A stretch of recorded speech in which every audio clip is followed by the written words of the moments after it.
Hello दोस्तों, कैसे हैं आप सब लोग। आशा करता हूं मैं आप सब बहुत अच्छे होंगे और उतनी अच्छी आपकी पढ़ाई भी चल रही होगी।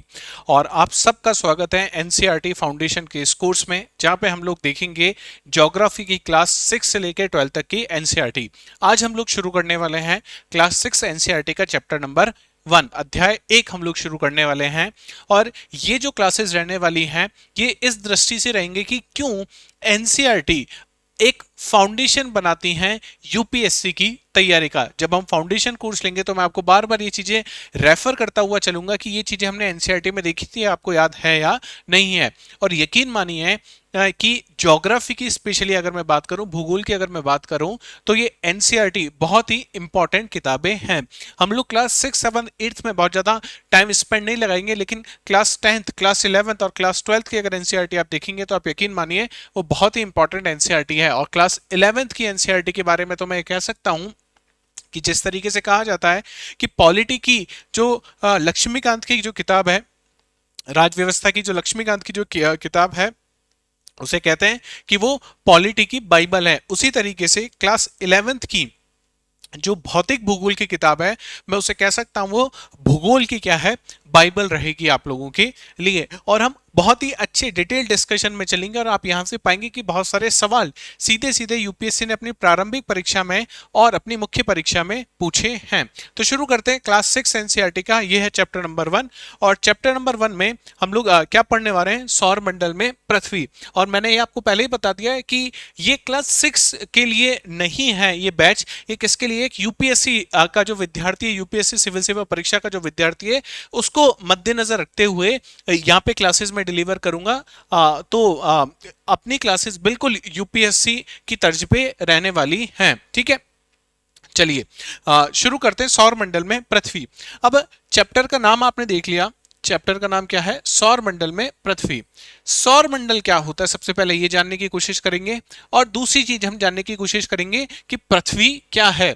सौर मंडल, सौर मंडल किसका हिस्सा है। अगर मैं सौर मंडल को एक इकाई मानूं तो मैं कह सकता हूं ये जो इकाई है ये ब्रह्मांड का एक हिस्सा है, या मैं कहूं ये जो सौर मंडल है ये हमारी आकाशगंगा का हिस्सा है। और जिसका नाम हम आगे पढ़ेंगे, आकाशगंगा, या जिसे दुग्ध मेखला कहा जाता है, मिल्की वे गैलेक्सी जिसे कहते हैं, उसका ये हिस्सा है। अच्छा, अभी आकाशगंगा किसका हिस्सा है, तो आकाशगंगा ब्रह्मांड का हिस्सा है। इसका मतलब सौर मंडल को समझने से पहले हमें क्या समझना पड़ेगा, हमें समझना पड़ेगा कि साहब ये आकाशगंगा क्या है, क्योंकि आकाशगंगा का ही हिस्सा क्या है, सौरमंडल है। और आकाशगंगा को समझने से पहले मुझे क्या समझना पड़ेगा, मुझे समझना पड़ेगा साहब ब्रह्मांड क्या है। ठीक है, तो यहां से हमारा चैप्टर शुरू होता है, ब्रह्मांड से। और ब्रह्मांड से आकाशगंगा, आकाशगंगा से सौरमंडल, सौरमंडल के बाद हम लोग कहां पहुंचेंगे, हमारे अपने घर पर, हमारे अपने आवास पर। इसीलिए इस एनसीईआरटी का अगर आप नाम भी पढ़ोगे तो क्या है, पृथ्वी हमारा आवास। तो हमारे आवास पर हम लोग पहुंचेंगे, कहां पे, पृथ्वी पे पहुंचेंगे। चलिए शुरू करते हैं मेरे यानी मुकुल भारद्वाज के साथ। सबसे पहले ब्रह्मांड और उसकी संरचना की हम लोग बात करते हैं। तो सबसे पहले आपको ये पता होना चाहिए कि साहब ये ब्रह्मांड, ये नाम तो हम बार बार कह रहे हैं, ब्रह्मांड, अंग्रेजी में इसी शब्द को कहा जाता है यूनिवर्स। क्या कहते हैं, यूनिवर्स। और मैं कोशिश करूंगा कि हर एक जो भी टेक्निकल शब्द है ना उसकी अंग्रेजी बताता हुआ आपको चलूं।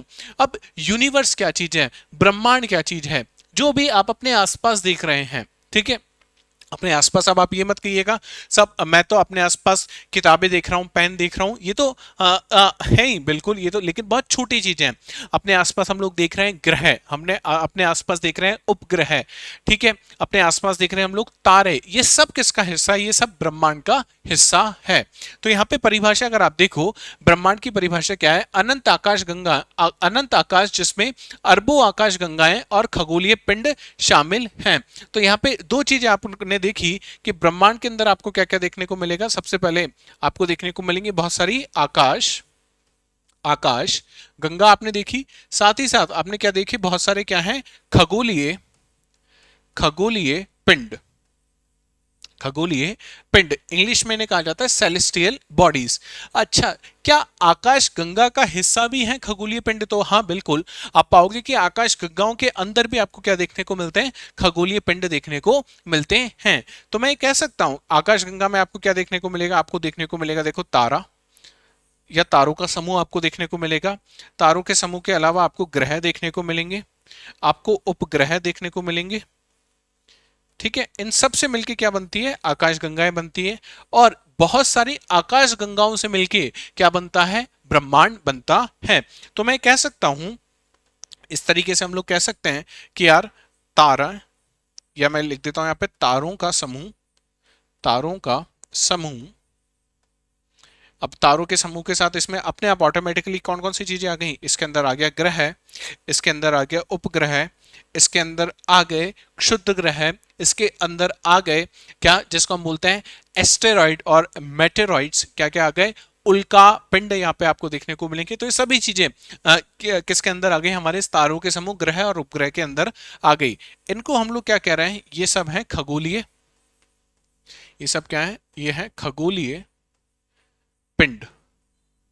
और ऐसे बहुत सारे खगोलीय पिंड मिलके किसकी संरचना करते हैं, बहुत सारे खगोलीय पिंड अगर मिल गए तो ये बनाएंगे आकाश गंगा। क्या बना देंगे, आकाश गंगा का निर्माण करेंगे। और बहुत सारी आकाश गंगाएं मिल जाएंगी तो किसका निर्माण कर देंगी, तो ये निर्माण होगा यहाँ पे ब्रह्मांड का। तो किसका निर्माण होगा, ब्रह्मांड का निर्माण हो जाएगा। उम्मीद करता हूं आप समझ गए होंगे कि ब्रह्मांड इस पूरे जो भी हम अपने आसपास देख रहे हैं, जो भी ये जगत जो है, उसके अंदर सबसे बड़ी इकाई क्या है, ब्रह्मांड है, जितना अभी तक हमें पता है। हालांकि अभी जो हमारे वैज्ञानिक हैं वो केवल यूनिवर्स या ब्रह्मांड की बात नहीं कर रहे, अभी हम लोग मल्टीवर्स की बात कर रहे हैं, एक से ज्यादा ब्रह्मांड की बात कर रहे हैं। लेकिन हमारी एनसीईआरटी में कहां तक सीमित है चीजें, ब्रह्मांड तक सीमित है। ठीक है, अब आप समझ गए कि ब्रह्मांड क्या होता है। अच्छा, ब्रह्मांड की उत्पत्ति के बारे में हम लोग कक्षा 11 में बहुत अच्छे से डिटेल में पढ़ेंगे, लेकिन एक बार बार एक सिद्धांत आएगा जिस सिद्धांत को कहा जाता है बिग बैंग का सिद्धांत या बिग बैंग थ्योरी। तो अभी सिर्फ आप इतना सा जानिए, अगर आपसे कोई पूछ ले कि अब ब्रह्मांड की उत्पत्ति कौन सा सिद्धांत हमको सबसे अच्छी तरीके से एक्सप्लेन करता है, या सबसे अच्छी व्याख्या कौन सा सिद्धांत करता है ब्रह्मांड की उत्पत्ति का, तो उसका नाम क्या है, बिग बैंग का सिद्धांत। क्या है, बिग बैंग का सिद्धांत। ठीक है, समझ गए यहां तक, यहां तक कोई समस्या आपको नहीं होनी चाहिए। आगे चलते हैं, आकाशीय पिंड या मैं कहूं खगोलीय पिंडों के बारे में जानते हैं, जिसमें आपको क्या क्या देखने को मिलेंगे, तारे, ग्रह और उपग्रह, जिसकी हम लोग अभी बात कर चुके हैं। अच्छा, इनमें इसकी दो कैटेगरी हम लोग बना लेते हैं। पहला, एक ये जो आपको दिख रहा है तारा, ये अलग कैटेगरी में मानते हैं, और ग्रह उपग्रह इसको अलग कैटेगरी में हम लोग मान के चलते हैं। अच्छा, क्या अंतर आपको देखने को मिलेगा एक तारे में और ग्रह और उपग्रह में, मैं क्या पूछने की कोशिश कर रहा हूं आपसे, हमको जानना है किस किस के बीच में अंतर हमको जानना है।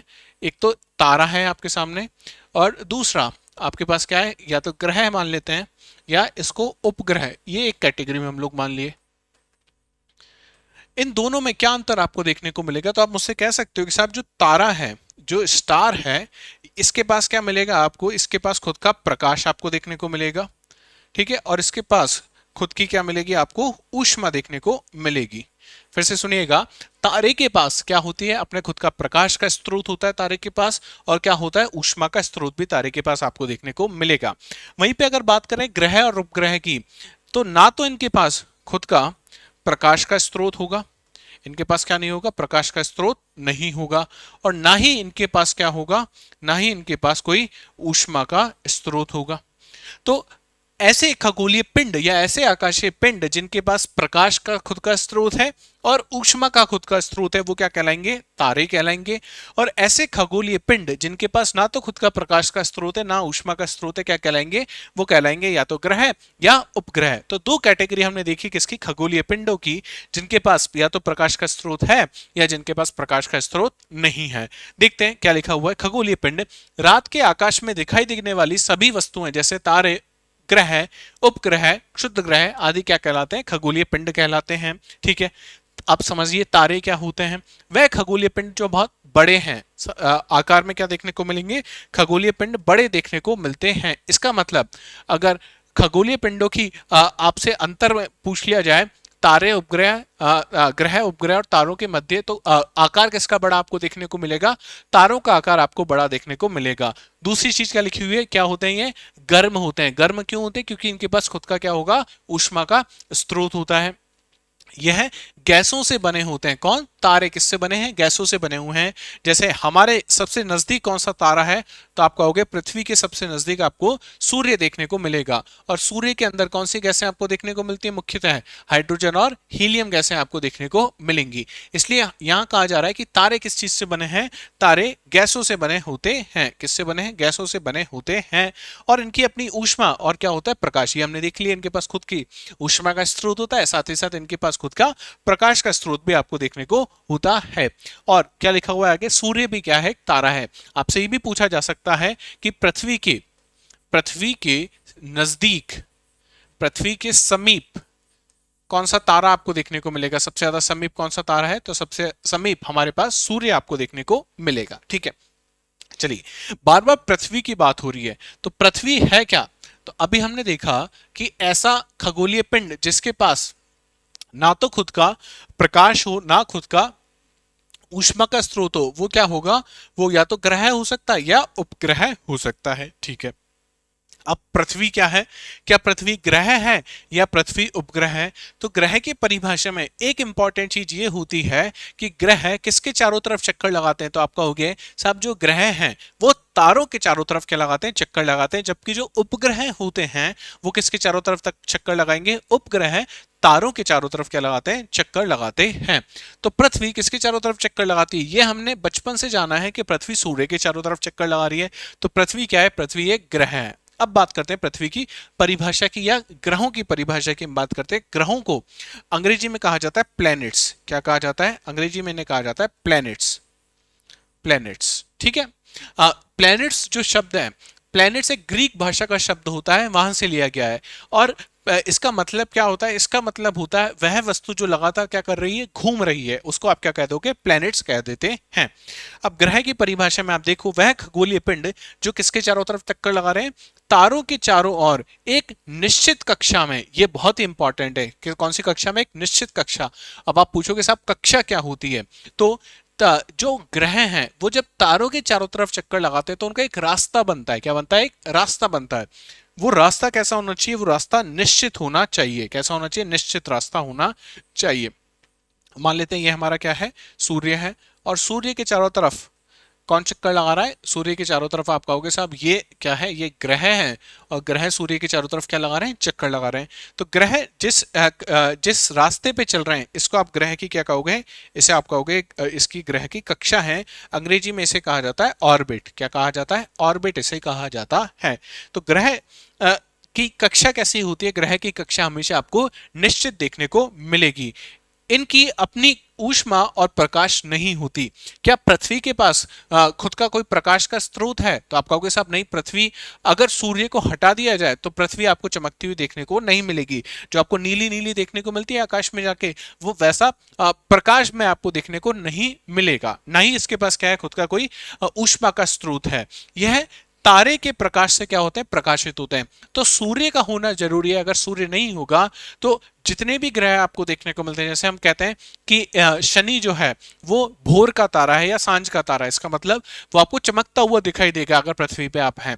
तो वो कौन के प्रकाश से चमक रहा है? वो किसके प्रकाश से चमक रहा है? वो सूर्य के प्रकाश से चमक रहा है। उसके पास खुद का कोई प्रकाश का स्रोत नहीं है।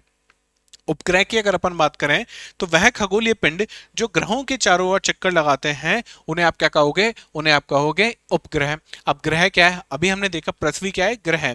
क्या पृथ्वी के चारों तरफ भी कोई खगोलीय पिंड चक्कर लगा रहा है? तो आप कहोगे हाँ बिल्कुल। चंद्रमा क्या कर रहा है? चंद्रमा पृथ्वी के चारों तरफ क्या लगा रहा है? चक्कर लगा रहा है।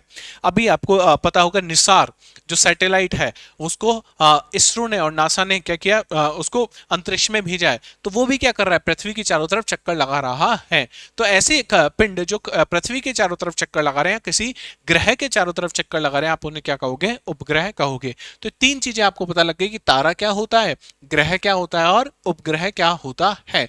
मुझे बताइएगा कि इन तीनों में से केवल किसके पास प्रकाश और ऊष्मा का स्रोत होता है? ठीक है। नेक्स्ट जो चीज है उसमें देखेंगे हम लोग नक्षत्र मंडल। क्या देखेंगे? नक्षत्र मंडल।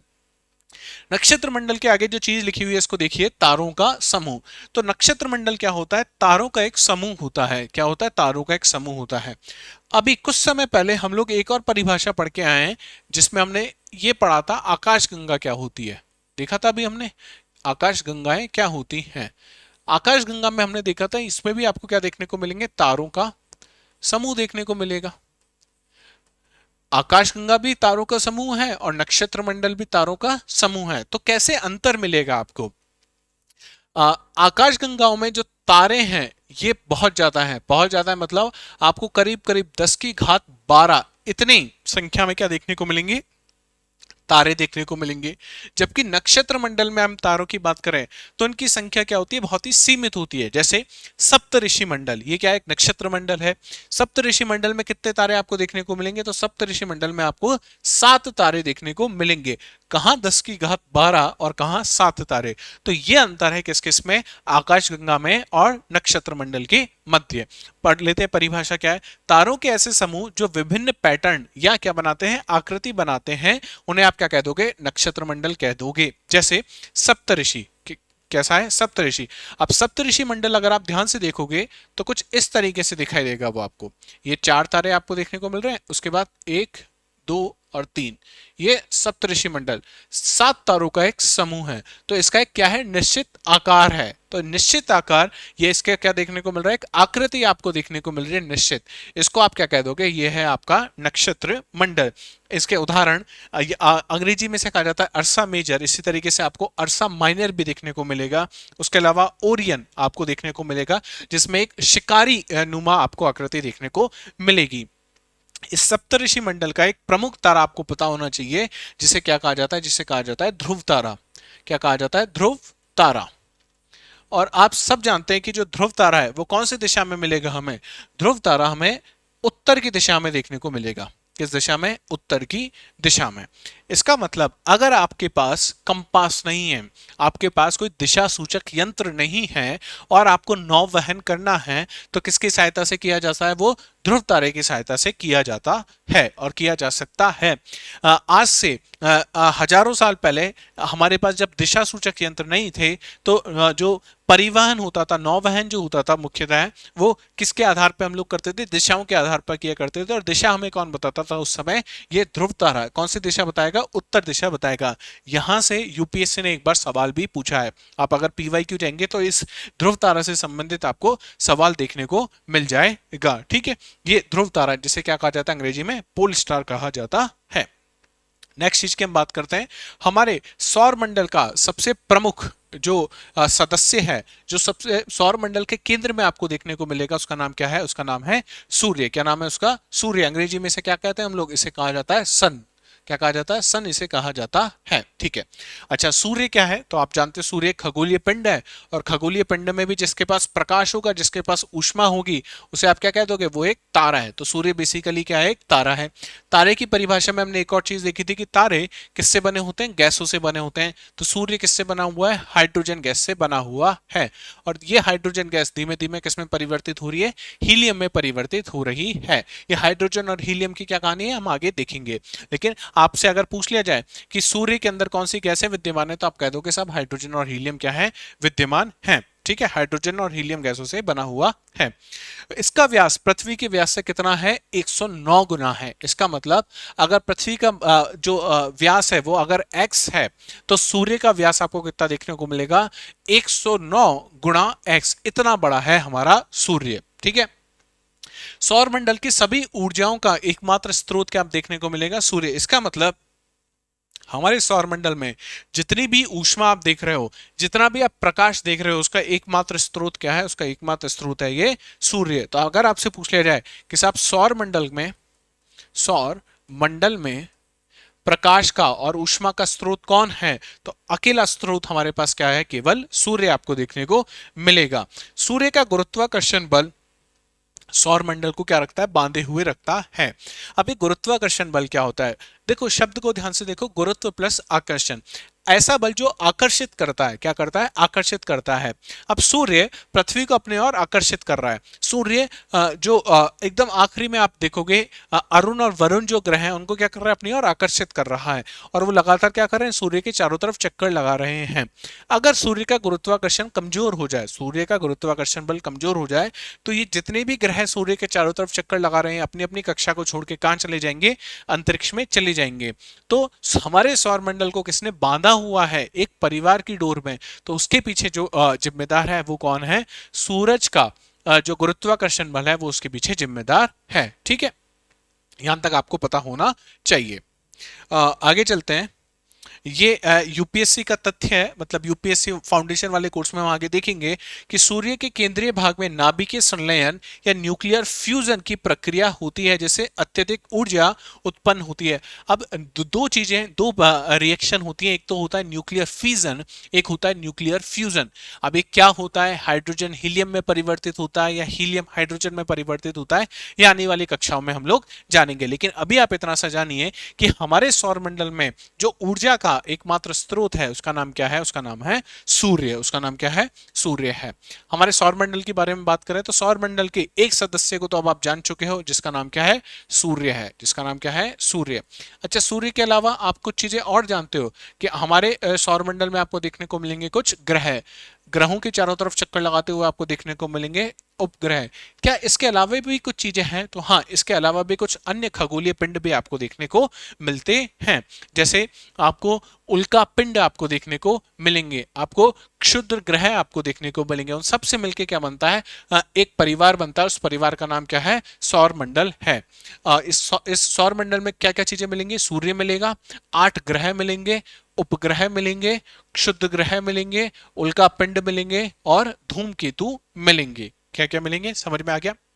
अच्छा, हमारा जो सौरमंडल है, हमारा जो सोलर सिस्टम है, इसकी एज कितनी है, इसकी उम्र कितनी है?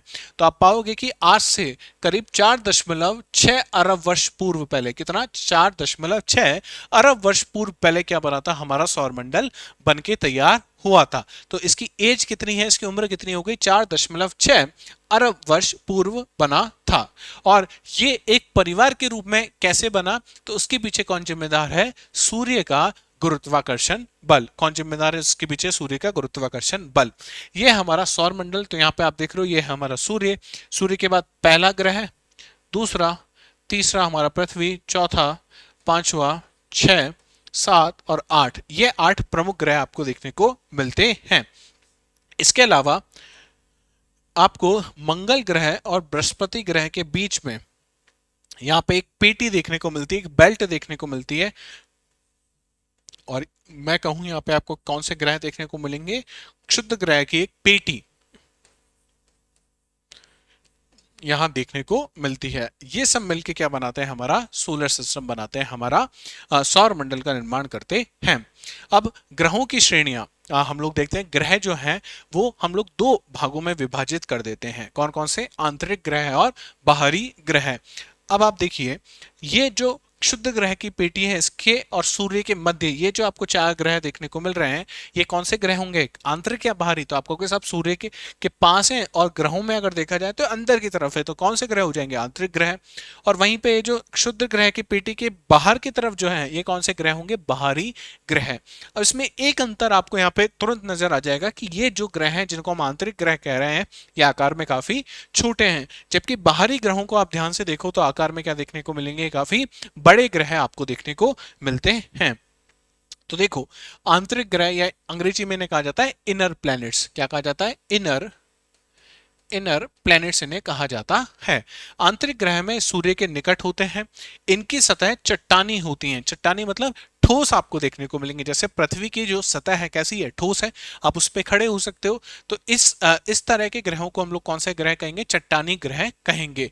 पृथ्वी और पृथ्वी के जैसे आंतरिक जो भी ग्रह हैं उनकी सतह कैसी होगी? चट्टानी होगी। कौन कौन से ग्रह आएंगे इसमें? बुध ग्रह, शुक्र, पृथ्वी और मंगल। इसका मतलब सबसे पहला ग्रह कौन सा है? हमारा बुध। बुध के बाद शुक्र, फिर पृथ्वी, और फिर आपको देखने को मिलेगा मंगल ग्रह देखने को मिलेगा, जिसको हम कौन सा ग्रह कहेंगे? आंतरिक ग्रह कहेंगे।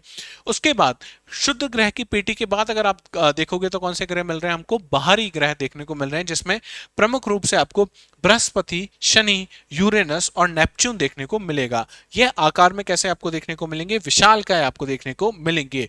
यहाँ पे हमने देखा था ठोस होते हैं, जबकि जो बाहरी ग्रह हैं ये किससे बने हुए हैं? गैस और तरल पदार्थों से मिलके बने हुए हैं। ठीक है, और पहला पॉइंट तो आप समझिएगा कि सूर्य से काफी दूर आपको देखने को मिलेंगे। अब ये ऐसा क्यों है कि ये ग्रह, बाहरी ग्रह तो आकार में बड़े हैं और आंतरिक ग्रह आकार में छोटे हैं, इसके लिए हमें कक्षा 11 तक क्या करना पड़ेगा, इंतजार करना पड़ेगा। तो उम्मीद करता हूं यहां तक आपको समझ में आ गया होगा कि आंतरिक ग्रह क्या है और बाहरी ग्रह क्या है। एक एक करके ग्रहों की बात कर लेते हैं। सबसे पहला जो सूर्य के सबसे निकट ग्रह है उसे हम क्या कहते हैं, उसका नाम है बुध। और ये क्या है, सूर्य के निकटतम ग्रह आपको देखने को मिलेगा। ना केवल ये सूर्य के निकटतम है बल्कि पूरे सौर मंडल में सबसे छोटा ग्रह भी कौन सा है, सौर मंडल का सबसे छोटा और सूर्य के सबसे नजदीक ग्रह भी आपको कौन देखने को मिलता है, बुध आपको देखने को मिलता है। ये अब आप सोचो, सूरज के सबसे पास में है ये सूर्य है और सूर्य के सबसे पास में क्या है, बुध ग्रह है। तो ये समय सबसे कम लेगा, किसमें समय सबसे कम लेगा, सूर्य के चारों तरफ चक्कर लगाने में सबसे कम समय लेगा। क्यों, क्योंकि दूरी इसे कम तय करनी है। वहीं पे आप देखोगे अरुण और वरुण, इनको बहुत ज्यादा दूरी तय करनी है। इसका मतलब ये बहुत ज्यादा समय लेंगे किसमें, सूर्य की परिक्रमा करने में। तो हम लोग आगे देखेंगे कि जब जैसे जैसे हम सूर्य से दूर जाते जा रहे हैं तो जो परिक्रमण काल है किसका, ग्रहों का जो परिक्रमण काल है वो लगातार क्या होता जाता है, बढ़ता चला जाता है। ठीक है, सूर्य की परिक्रमा सबसे तेज ये करता है।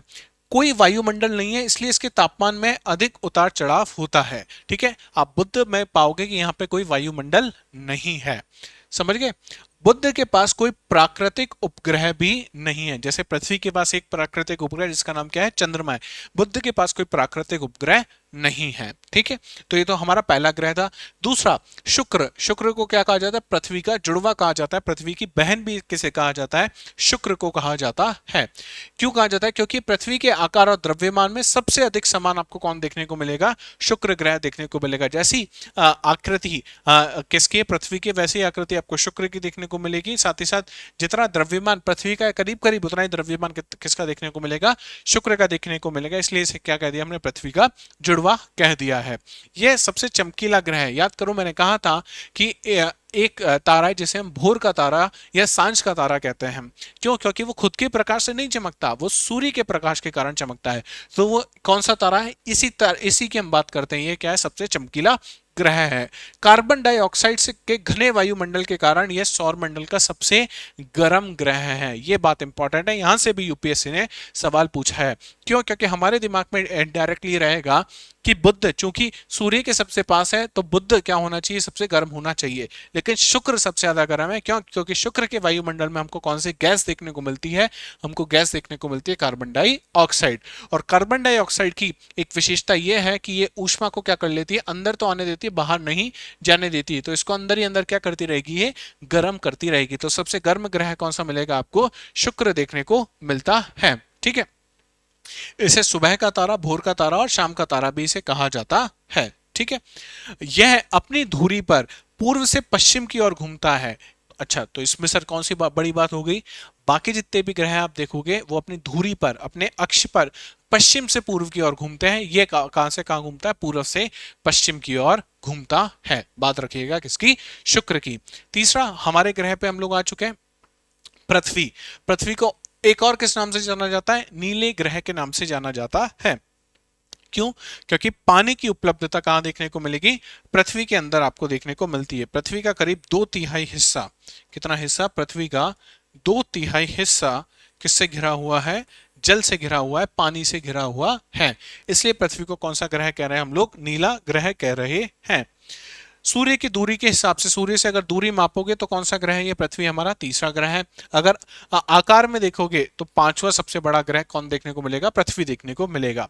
पृथ्वी पे तीन चीजें आपको देखने को मिलती हैं। पृथ्वी पे ऑक्सीजन युक्त क्या है, वायुमंडल है, जल यहाँ पे तरल अवस्था में मौजूद है और साथ ही साथ तापमान की उपयुक्त सीमा है। तो ये तीन चीजें हैं जिस कारण पृथ्वी पे क्या संभव हो पाता है, पृथ्वी पे जीवन संभव हो पाता है। ये बात आप ध्यान रखेंगे। ठीक है, आगे चलें। पृथ्वी की गतियां, तो अभी हम बात कर रहे थे कि कुछ ग्रह अपने अक्ष पे भी घूमते हैं और ग्रह सूर्य के चारों तरफ परिक्रमा भी करते हैं। तो इसी तरीके से पक्षी जो पृथ्वी है हमारी, जो अर्थ है हमारी, वो अपने अक्ष पे भी घूमेगी और पृथ्वी हमारी सूर्य के चारों तरफ भी चक्कर लगाएगी। जब पृथ्वी अपने अक्ष पे घूमती है तो इसे कहा जाता है परिभ्रमण। जब पृथ्वी अपने अक्ष पे घूमती है तो इसे हम लोग क्या कहेंगे, परिभ्रमण कहेंगे। और जब पृथ्वी सूर्य के चारों तरफ चक्कर लगाएगी तो उसे हम कहेंगे परिक्रमा। परिक्रमण, ठीक है, परिभ्रमण और परिक्रमण आप ध्यान रखिएगा, ठीक है। अब ये क्या होता है, ये हम लोग इसी क्लास की एनसीईआरटी में, क्लास 6 के एनसीईआरटी में आने वाले चैप्टरों में जानेंगे।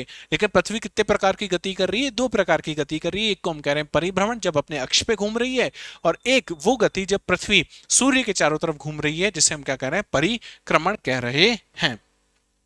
पृथ्वी से आगे हम चलेंगे तो कौन सा ग्रह मिलेगा आपको, मंगल। किस रंग का आपको देखने को मिल रहा था, आपको कहोगे साहब लाल ग्रह है ये तो, हमारा पृथ्वी तो नीला ग्रह है और मंगल कैसा ग्रह है, लाल। पृथ्वी नीला क्यों था, क्योंकि पृथ्वी पे पानी की उपलब्धता है, 2/3 हिस्सा पानी में मिलेगा आपको। लेकिन मंगल ग्रह के अंदर आपको कौन से क्या देखने को मिलेगा, आपको आयरन ऑक्साइड देखने को मिलता है। क्या देखने को मिलता है, आयरन ऑक्साइड आपको देखने को मिलता है, लौह ऑक्साइड आपको देखने को मिलता है, इसलिए इसका रंग आपको कैसा देखने को मिलेगा, लाल रंग का आपको देखने को मिलेगा। पृथ्वी के बाद अगर किसी ग्रह पे जीवन की संभावना है तो वो कौन सा ग्रह है, वो है मंगल ग्रह है। इसी कारण आप देखोगे कि जितने भी अंतरिक्ष में जो हम लोग क्या कर रहे हैं, खोज कर रहे हैं, उसमें सबसे ज्यादा मिशन कहां भेज रहे हैं हम लोग, मंगल ग्रह पे भेज रहे हैं। क्यों, क्योंकि हमको मंगल पे क्या तलाशना है, हमें यहाँ पे ये तलाशना है कि क्या यहाँ पे जीवन संभव है या नहीं है। इसके दो उपग्रह, एक का नाम है फोबोस और दूसरे का नाम क्या है, डीमोस। पृथ्वी का कितना उपग्रह, पृथ्वी का एक उपग्रह जिसका नाम चंद्रमा है, आगे हम उसको देखेंगे, ठीक है। फोबोस और डीमोस आप ध्यान रखिएगा। अब मंगल, ये बात करी हमने आंतरिक ग्रहों की। अब इसके बाद मिलेगी आपको क्षुद्र ग्रह की पीठी, और उसके बाद बाहरी ग्रह शुरू हो जाते हैं, जिसमें सबसे पहला जो बाहरी ग्रह है, बाह्य ग्रह है, उसका नाम है बृहस्पति। और यह सौर मंडल का सबसे विशालकाय ग्रह है। कैसा है, विशालकाय ग्रह है। बाहरी ग्रहों की एक और विशेषता हम जानते हैं कि किससे बने होते हैं, ये गैसों से निर्मित होते हैं। किससे निर्मित होते हैं, गैसों से निर्मित होते हैं। कौन कौन सी गैस मिल रही है यहाँ पे आपको, हाइड्रोजन और हीलियम। याद करो जो कहां पे मिली थी हमको, सूर्य में देखने को मिली थी। इस पर एक विशेष लाल धब्बा देखने को मिलता है, जो एक विशालकाय तूफान है। ये जो लाल धब्बा आपको देखने को मिल रहा है, ये किस लिए, विशालकाय तूफान के कारण आपको देखने को मिलेगा। तो अगर आपसे पूछ लिया जाए कि भाई सौर मंडल का सबसे विशाल ग्रह कौन सा है, तो वो कौन मिलेगा आपको, बृहस्पति आपको देखने को मिलता है। शनि बहुत ही सुंदर ग्रह है, और सुंदर किस कारण से है, क्योंकि ये इनको कहा जाता है वलय। इन वलयों के कारण जो ग्रह है उसकी सुंदरता बहुत ज्यादा बढ़ जाती है। सौर मंडल का दूसरा सबसे बड़ा ग्रह है, और इसकी पहचान इसके चारों ओर मौजूद वलयों से होती है, जो बर्फ, धूल और चट्टानी टुकड़ों से क्या है, बने हुए हैं। अब बहुत सारे जो धूल हैं, चट्टानी टुकड़े, इनसे ही क्या बने, ग्रह बने। अब ये जो शनि जो ग्रह है, चूंकि गैसों से बना हुआ है, गुरुत्वाकर्षण बल ज्यादा नहीं था, तो ये इन सारे धूल के कणों को और चट्टानी टुकड़ों को अपने अंदर समाहित नहीं कर पाया। ये सब क्या है, बिग बैंग में हम लोग बहुत अच्छे से समझेंगे। अभी आप समझिएगा कि इन वलय के अंदर आपको क्या क्या देखने को मिलेंगे। यहाँ पे आपको देखने को मिलेंगे धूल के कण, यहाँ पे आपको देखने को मिलेगी चट्टाने, और चूंकि ये बहुत दूर है तो यहाँ पे आपको कुछ बर्फ भी आपको देखने को मिलती है, ठीक है, बर्फ भी आपको देखने को मिलती है। ठीक है, ये बात हुई कौन से ग्रह की, शनि की। तो शनि की विशेषता क्या है, ये वलयों वाला ग्रह है। शनि के बाद आपको दूसरा ग्रह मिलेगा यूरेनस। ये कैसा है, लेटा हुआ ग्रह। लेटा हुआ ग्रह क्यों, क्योंकि अभी तक हम जितने भी ग्रह देख रहे थे उनका अक्ष या तो इस तरीके से था, कुछ मात्रा में झुका हुआ था। जो यूरेनस है, इसका अक्ष बहुत ज्यादा क्या है, बहुत ज्यादा इसमें आपको कोण देखने को मिलेगा, बहुत ज्यादा ये झुका हुआ है, इसलिए हम इसे कौन सा ग्रह कह रहे हैं, लेटा ग्रह कह रहे हैं। ये तीसरा सबसे बड़ा ग्रह, पहला बृहस्पति था, दूसरा कौन सा था जिसको हमने वलय वाला ग्रह कहा था, और तीसरा कौन सा है, यूरेनस है। इसका अक्ष कितने डिग्री झुका हुआ है, 98 डिग्री ये झुका हुआ है। तो इस तरीके से लगता है कि ये कैसा है, लेटा हुआ ग्रह है, कौन सा, यूरेनस। और आखिरी जो ग्रह है हमारा, उसका नाम क्या है, नेपच्यून है, उसका नाम वरुण है। सबसे दूरी का ये ग्रह है। यहाँ पे चूंकि ये बहुत दूर है, सूर्य का जो ऊष्मा है बहुत कम मिलेगी, इसलिए बहुत ठंडा, और कैसा मिलेगा आपको, बहुत ठंडा ग्रह आपको ये देखने को मिलता है। इसके वायुमंडल में मीथेन गैस की उपस्थिति के कारण इसका रंग कैसा देखने को मिलेगा आपको, नीला देखने को मिलता है। तो ये थी ग्रहों के बारे में कुछ विशेष बातें, जहां से प्रारंभिक परीक्षा में क्या बन सकते हैं, सवाल बन सकते हैं। आगे हम देखें, अगर आप कोई पुरानी किताब पढ़ोगे भूगोल की, तो उसमें आप पाओगे एक और ग्रह के बारे में चर्चा होती है, जिसे हम कहते हैं प्लूटो। हिंदी में इसे कहा जाता था यम। क्या कहा जाता था, यम। अभी इसे हम किस नाम से जानते हैं, प्लूटो। अभी एक ग्रह नहीं है, क्या बन गया है, बौना ग्रह बन गया है। क्यों इसे बौना ग्रह की श्रेणी में डाल दिया? तो ग्रह बनने के लिए कुछ शर्तें होनी चाहिए, कुछ शर्तों की पालना होनी चाहिए। उन शर्तों की पालना कौन नहीं करता था? ये प्लूटो, ये यम उनकी पालना नहीं करता था। तो 2006 में क्या किया, अंतरराष्ट्रीय खगोलीय संस्था ने ये जो यम है, ये जो प्लूटो है, इसे ग्रह की कैटेगरी से निकाल के कौन सी कैटेगरी में डाल दिया? बौने ग्रह की कैटेगरी में डाल दिया है। ठीक है ना? तो बौना ग्रह कौन है? प्लूटो है। याद करो, मंगल और बृहस्पति के बीच में एक पेटी की हमने बात करी, उस पेटी को हमने कहा था ये क्षुद्र ग्रह की पेटी है। तो हम जानते हैं क्षुद्र ग्रह क्या है। तो क्षुद्र ग्रह और कुछ नहीं है, ग्रहों के क्या है? छोटे छोटे टुकड़े हैं, छोटे चट्टानी पिंड जो सूर्य के चारों ओर क्या कर रहे हैं? परिक्रमा करते हैं। याद करो, ग्रहों की जैसे क्षुद्र ग्रह भी क्या कर रहे हैं? सूर्य के चारों तरफ परिक्रमा कर रहे हैं। लेकिन इन्हें ग्रह क्यों नहीं कहा जा रहा? क्योंकि चट्टान के छोटे छोटे टुकड़े, बड़े टुकड़े ये नहीं है। ये मंगल और बृहस्पति की कक्षाओं के मध्य मिलेंगे आपको कौन? ये क्षुद्र ग्रह आपको देखने को मिलता है। ठीक है। तो इस तरीके से चट्टानी टुकड़े आपको देखने को मिलेंगे, और कहां देखने को मिलेंगे? मंगल और बृहस्पति ग्रह के बीच में देखने को मिलते हैं। इसके बाद खगोलीय पिंडों में कुछ चीजें और मिलती हैं हमको, जिन्हें कहा जाता है उल्का पिंड, या जिन्हें कहा जाता है धूमकेतु। अब क्या होते हैं उल्का पिंड और धूमकेतु, इसको समझिएगा। उल्का पिंड ये सूर्य के चारों ओर घूमने वाले छोटे छोटे चट्टानी पिंड है। ठीक है, याद, ये डेफिनेशन इंपॉर्टेंट है कि ये भी क्या कर रहे हैं? सूर्य के चारों तरफ घूम रहे हैं। जब ये पृथ्वी के वायुमंडल में प्रवेश करते हैं तो घर्षण के कारण ये जल जाते हैं और टूटते तारे की जैसे दिखाई देते हैं। तो उल्का पिंड क्या है? चट्टानी टुकड़े जो लगातार सूर्य की परिक्रमा कर रहे हैं और कहां पे आ गए? पृथ्वी के वायुमंडल में प्रवेश कर गए। क्योंकि पृथ्वी के वायुमंडल में बहुत सारी गैसें मिलेंगी, तो क्या मिलेगा इनको? घर्षण मिलेगा, और उस घर्षण के कारण इनमें क्या लग जाती है? आग लग जाती है। और जब आग लगेगी तो आप किस तरीके से दिखाई देते हैं आपको? ये टूटते हुए तारे की जैसे दिखाई देते हैं। कौन है? उल्का पिंड। जबकि धूमकेतु की हम बात करें तो ये बर्फ से, धूल से और चट्टानी पदार्थों से बना हुआ है खगोलीय पिंड है। इसमें क्या मिल रही है आपको? बर्फ मिल रही है। इंपॉर्टेंट बात है। ठीक है। जब ये सूर्य के पास आते हैं, अब सोचो किसी चीज में बर्फ है और वो सूर्य के पास जा रहा है, तो बर्फ पिघलना शुरू होगी और किस में बदलेगी? तरल पदार्थ में, द्रव में बदलेगी, और द्रव के बाद गैस में बदलेगी। अच्छा, जिस दिशा में जा रही ये चीजें, गैस है, उसके विपरीत दिशा में क्या करेंगे? गति करेंगे। भाई ट्रेन है और ट्रेन में डीजल इंजन लगा हुआ है, और ट्रेन अगर पूरब से पश्चिम की ओर जा रही है, तो पूरब से पश्चिम की ओर जा रही है, तो उसका जो धुआं होगा वो किस तरफ आएगा? अगर ट्रेन पूरब से पश्चिम जा रही है तो पश्चिम से पूर्व की ओर धुआं आएगा, और उल्टी दिशा में आएगा। इसी प्रकार जब धूमकेतु ये बर्फ से बना हुआ, धूल से बना हुआ, चट्टानों से बना हुआ एक छोटा सा पिंड है जो किस तरफ जा रहा है? सूर्य की तरफ जा रहा है। और इसकी जो पूंछ आपको देखने को मिलेगी वो किस दिशा में मिलेगी? सूर्य के विपरीत दिशा में आपको देखने को मिलेगी। जब ये सूर्य के पास आते हैं तो ये गर्म होकर गैस और धूल की एक लंबी पूंछ का निर्माण करते हैं। तो पुच्छल धारा क्या होता है अब आप समझ गए होंगे।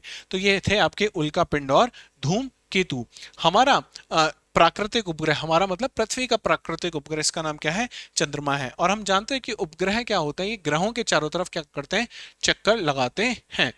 पृथ्वी का एकमात्र प्राकृतिक उपग्रह कौन सा है? चंद्रमा है। तो सर अभी आपने जो निसार कहा था, इस वो किसने अंतरिक्ष में पहुंचा है? तो आप कहोगे साहब उसको तो इसरो ने अंतरिक्ष में पहुंचाया, तो मानव निर्मित है, वो प्राकृतिक उपग्रह नहीं है। वो प्राकृतिक उपग्रह नहीं है। प्राकृतिक उपग्रह तो एकमात्र कौन सा है?